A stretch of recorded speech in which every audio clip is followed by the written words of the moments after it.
શું માનવતા મરી પરિવારી છે? 82 દિવસની લાંબી સારવાર બાદ એક નવજાત શિશુનું મોત. ડોક્ટરોએ સારવારના નામે 7 લાખ રૂપિયા વસૂલ્યાનો દાવો.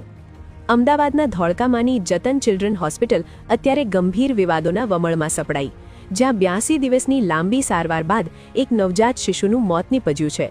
પરંતુ આ કેસમાં હોસ્પિટલના ડોક્ટરો પર જે આક્ષેપો લાગ્યા છે તે સાંભળીને ગમે તેવા પથ્થર હૃદયના માણસનું કાળજું કંપી ઉઠે. પરિવારનો ગંભીર આક્ષેપ છે કે ડોક્ટરોએ સારવારના નામે 7 લાખ રૂપિયા વસૂલ્યા અને વધુ નાણાંની ઉઘરાણી માટે ધમકી આપી કે જો બાળકને અહીંથી નહીં લઈ જાઓ તો તેને બહાર ફેંકી દઈશું. ખેડામાં અધૂરા માસે જન્મેલા આ બાળકને વધુ સારવાર માટે ધોળકા લાવવામાં આવ્યું હતું. પિતા કલ્પેશભાઈના જણાવ્યા મુજબ ડોક્ટરોએ પહેલા 2.5 લાખના ખર્ચની વાત કરી હતી, પણ અંતે 7 લાખનું બિલ પધરાવી દીધું. હોસ્પિટલ તંત્રની આવી સંવેદનહીનતાથી ગભરાયેલા પરિવારે જ્યારે પોલીસને જાણ કરી અને પોલીસ કાફલો હોસ્પિટલ પહોંચ્યો તે દરમિયાન જ કમનસીબે માસૂમ બાળકે અંતિમ શ્વાસ લીધા હતા. ડોક્ટરોને ભગવાન માનતા પરિવારે હવે આક્ષેપ કર્યો છે કે હોસ્પિટલે માત્ર આર્થિક શોષણ જ કર્યું છે.